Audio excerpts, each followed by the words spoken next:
Di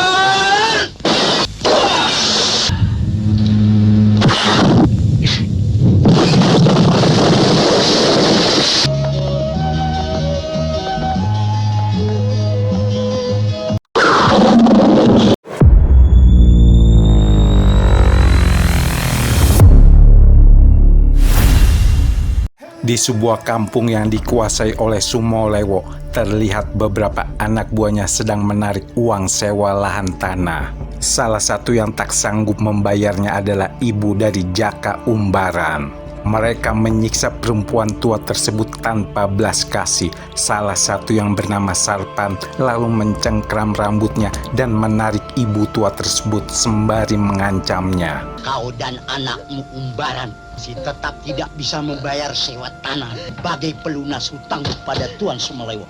Kerja paksa seperti mereka. Sesaat kemudian para bugundal ini pergi dengan membawa barang-barang dari rumah Jaka Umbaran beserta warga lainnya yang juga tak mampu untuk membayar. Jalan! Iya! Di perjalanan mereka berpas-pasan dengan Jaka Umbaran yang sengaja menghadang laju gerobak mereka.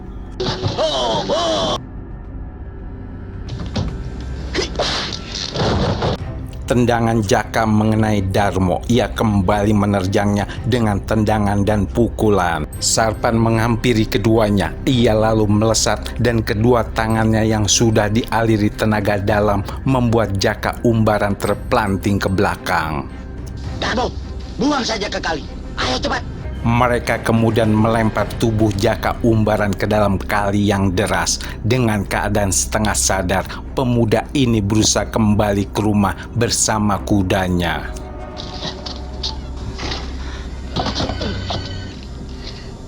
Setelah Umbaran sadar, lalu sang ibu menceritakan keadaan mereka sebelumnya beberapa tahun yang lampau. Kau tidak sadarkan diri selama 3 hari, mungkin ini saatnya untuk menceritakan.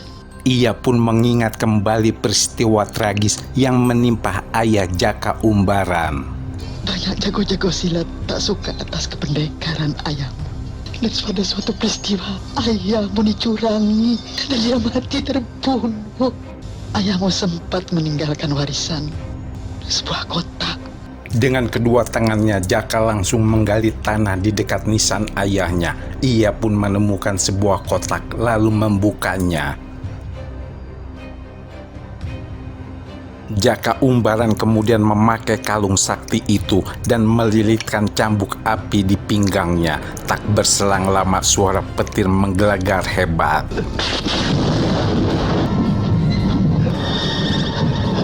Beberapa hari kemudian, Umbaran dengan sebuah delman sedang mengantar anak majikannya yang cantik bernama Denok. Di tengah jalan mereka dilihat oleh Sumolewo dan para anak buahnya. Melihat Jaka Umbaran masih hidup, karuan membuat tuan tanah ini marah besar kepada para anak buahnya itu. Mereka pun lalu mengejar dan berusaha memepet delman yang dikendarai oleh Jaka Umbaran. Umbaran yang melihat kedua orang tengil itu berusaha mengejarnya, lantas memacu kudanya agar berlari lebih cepat lagi.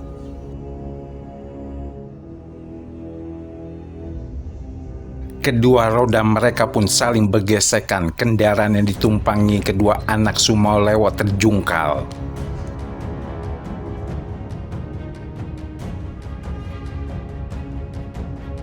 Darmo dengan cepat menyerang Umbaran dengan senjata yang mematikan, sedangkan Sarpan mempermainkan Denok dengan tertawa yang terkekeh-kekeh.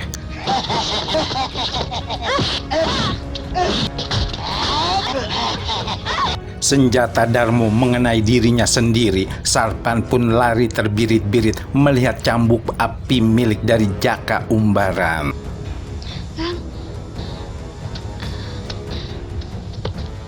Kalian semua benar-benar bodoh. Kepung rumah umbaran. Kumpulkan semua anak buah. Baik, Juragan. Singkat cerita, Sumo beserta anak buah lainnya mendatangi rumah Jaka Umbaran. Mereka lalu merobohkan dan menghancurkannya.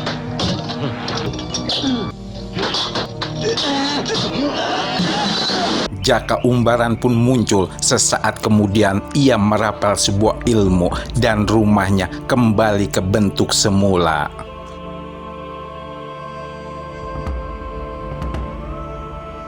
Tunggu apa lagi? Para anak buah Sumo lalu menerjang dengan senjata tajam. Jaka Umbaran menahannya dengan cambuk saktinya dan mengempaskan para penyerangnya tersebut. Satu persatu mereka terkena cambukannya, namun dengan sekejap para bugundal ini sudah mengurung kembali Jaka Umbaran.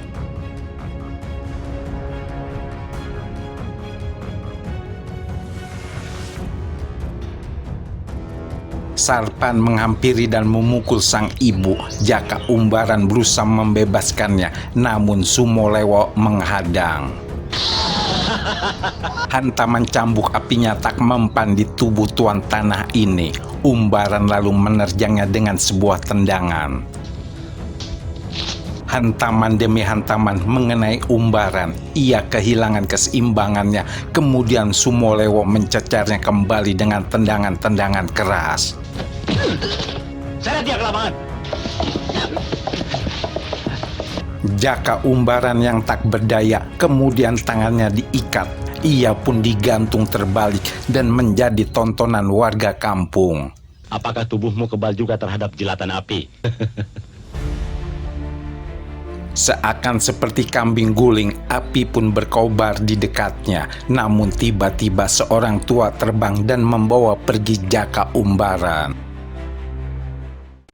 Di pertambangan batu kapur miliknya, Juragan Sumo Lewo yang mata keranjang ini lalu menanyakan tentang gadis cantik yang bersama Umbaran saat itu. Siapa yang tempo hari naik delman sama Umbaran? Kamu tahu? Denok namanya, itu putrinya Kohar. Ia lalu mengutus Sarpan dan para anak buahnya yang lain untuk mendatangi rumah Kohar dan melamar Denok. Maaf, sebenarnya juragan kami mengutus kami bertiga untuk melamar anak bapak. Diam-diam Denok yang mencuri dengar dari balik pintu, kemudian muncul dan menolaknya. Katakan pada bandot itu, saya tidak mau.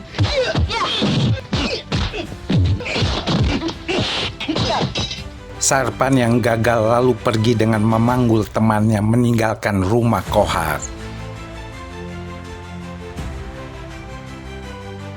Sementara itu jauh dari pemukiman, sosok orang tua yang menolong Jaka Umbaran adalah Ki Pragola. Ia pun melatih olah kanuragan dan mengangkat Jaka Umbaran sebagai muridnya. Curahkan perhatianmu. Brajapati, kakak seperguruan dari Sumo Lewo, sedang mencari juragan tersebut. Kau telah masuki daerah tertutup. Siapa yang memberimu izin masuki daerah ini? Brajapati pun harus menghadapi para anak buah Sumo Lewo yang menghadangnya.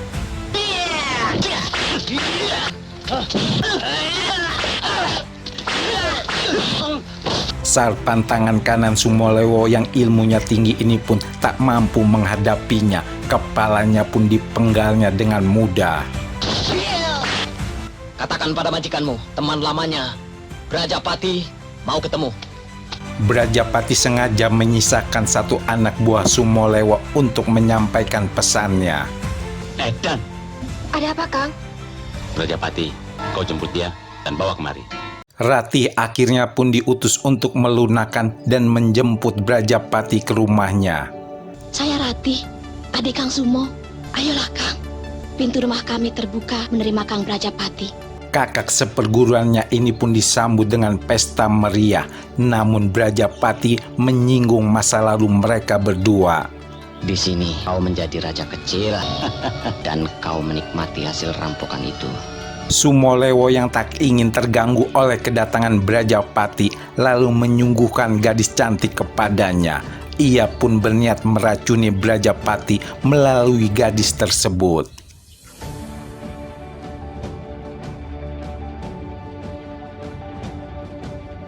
Dalam keadaan mabuk, Brajapati lalu meminum arak yang telah dicampur racun tersebut.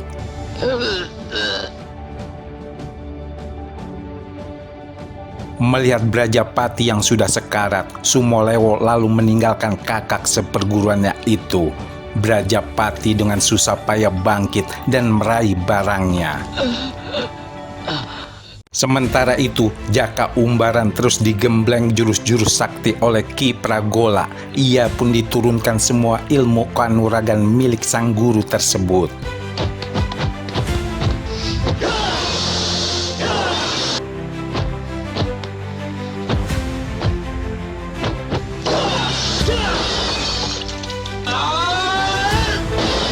Eyang Guru kemudian memberi wejangan kepada muridnya ini, dan ia juga menyinggung mengenai kedua murid murtadnya, Sumolewo dan Brajapati. Sumolewo dan Brajapati mencuri Jalasutra milikku. Dulunya murid yang kusayangi. Umbaran lalu ditugaskan untuk merebut kembali Jalasutra milik gurunya itu. Ia pun dibekali ajian pamungkas yang tidak diturunkan kepada kedua murid sebelumnya, yaitu ajian macan putih.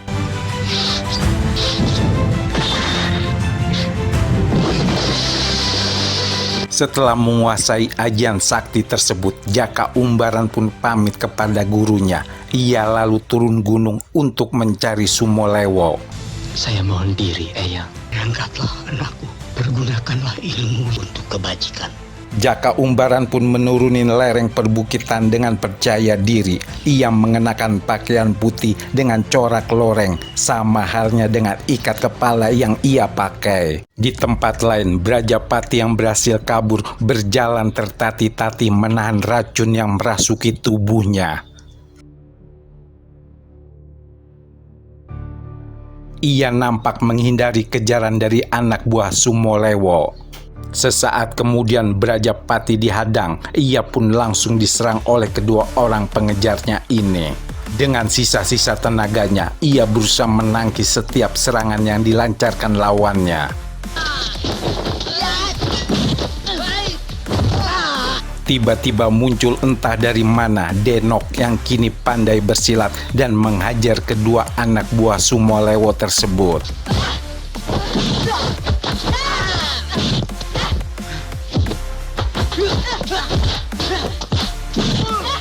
Rati datang dan turut menyerang Denok. Saat bersamaan, Umbaran pun melumpuhkan kedua anak buah Sumolewo.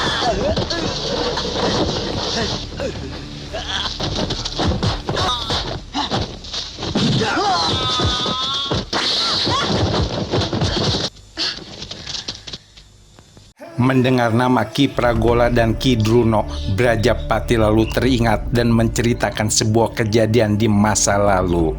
Kau siapa, anak muda? Jaka Umbaran, putra Ki Druno. Dan siapa gurumu itu? Guruku Ki Pragola. Setelah bercerita, racun di tubuhnya semakin menjalar. Brajapati pun tak sanggup untuk menahannya lagi. Ayahmu dibunuh Sumolewo secara licik. Singkat cerita, Umbaran lalu mendatangi tempat di mana ibunya ditahan oleh Sumolewo. Ia lalu melesat dan melumpuhkan para penjaga.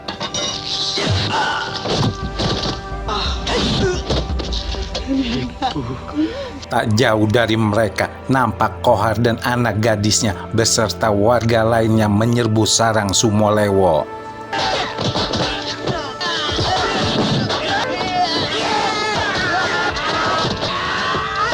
Terjadilah perkelahian sengit di halaman rumah tuan tanah tersebut dan membuat si empunya rumah menampakkan diri. Melihat kehadiran Jaka Umbaran, Sumolewo langsung melesat dan menjauh. Tentu saja Umbaran tak melepaskan begitu saja. Ia pun melesat dan bersalto untuk mengejar dan menghadang musuhnya ini.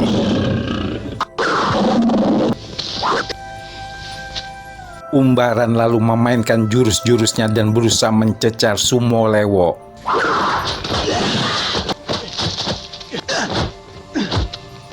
Pukulan dengan tenaga dalam membuat Umbaran terluka. Sumolewo menerjang kembali. Tendangan berantai Umbaran disertai cakar harimau mengenai Sumolewo. Pundak dan wajahnya pun terobek.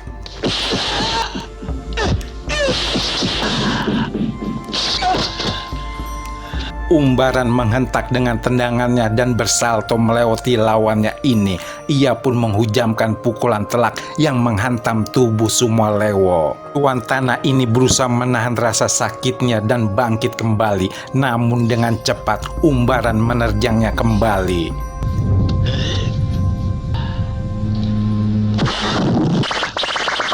Jaka Umbaran berhasil menghindar. Ia lalu dengan cepat kembali menyerang Sumolewo.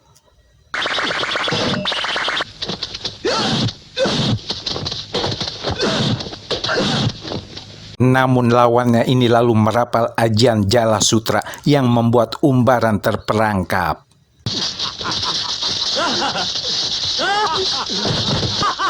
Dengan cakar macan, Umbaran berhasil membebaskan diri. Sumolewo lalu melesat ke atas dan dengan cepat mengarahkan pukulannya ke arah Jaka Umbaran.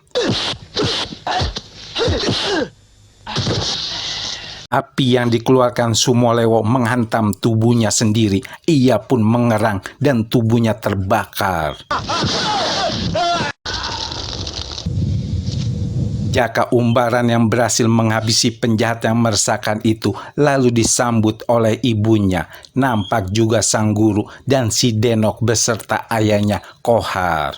Film pun berakhir dengan happy ending. Sampai jumpa di film Indo jadul lainnya. Salam jadul, mantap.